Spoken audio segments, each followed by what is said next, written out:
All right. Bismillah, Bismillah, Bismillah. Humans would not have survived without other humans. This life reached a complexity that needed considerable period of attention after the womb. So there are several stages for the human being to attain growth in maturity.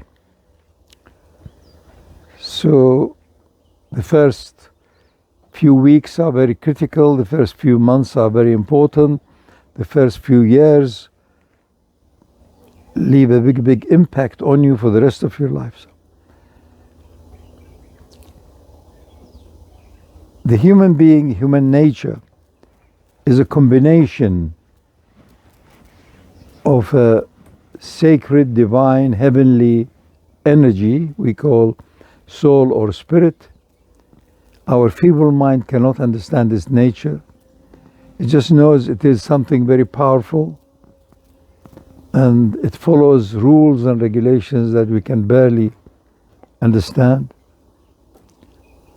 It's called spirit or a soul, or the essence or center of life. It's the life giver.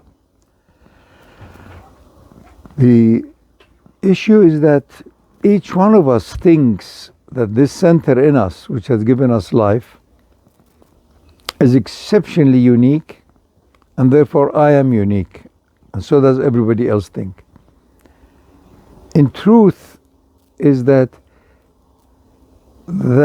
essence of life-giving is similar in each one of us, in its essential nature. But my experience of life changes all the time. It's not the same now as it was yesterday or 5 minutes ago. You are not the same now as you were the year before, and on and on and on. So you and I experiences changes in emotions, in attitude, in well-beingness, in expectations, and so on and so on. Whereas the essence itself, or the soul or the spirit, the source of our security and life, in itself doesn't change, because it belongs to another zone of consciousness, which is not subject to space and time. It belongs to a field, call it the quantum field, the divine. It's not subject to change.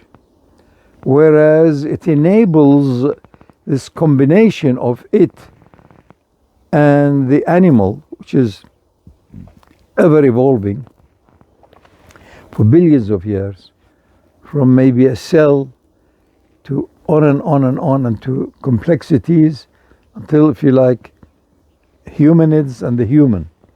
Billions of years, the outer physical, material, earthly side has been evolving, but the inner driving force or the source of life is the same, is constant. This is the ultimate mystery. So in my state of being born in a specific location, out of a specific womb, with a specific culture around me, and religion, and whatever it is I've been subjected to before being birthed, the early few weeks, which are very critical, huge difference if I was born in a welcoming home with comfort and ease and not much change in the environment or temperature. Much different to someone who was born unwanted, rejected, in abject poverty, subjected to all kinds of illnesses and lack of food and diet and shelter. Huge difference.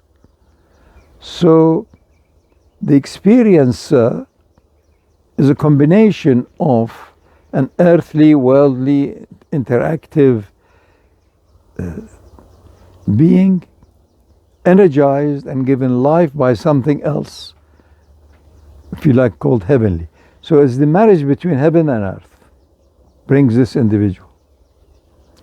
So each one of us is the same in essence and very different in the combined, complete, if you like, outcome. And very different every other minute also. So this is what it makes it very challenging. So I thought you loved me, I thought you were caring for me, I thought you were always available, but not anymore. He said, well, I'm too old now, I can't move you. You called me, I was young and I would jump and I would run and I would cook. Not anymore, or whatever. I've lost my limb, or I've had a heart attack. Or other reasons, I've changed, you see. But in the outer sense, you say, oh, but it's the same person. It's not the same. There is a personal likeness, personal continuity, and so on. So the issue of the other, whether they are helpful to you or not, depends very much on the circumstance. Someone who helped you as a baby and so on can cause you nothing other than aggravation and jealousy and fear as you are growing up. The moment is a combination of constantly changing circumstances and environment and a constant light, which is your own soul, or his soul, or her soul. So sometimes they're conducive for my higher state in consciousness, and sometimes they are not.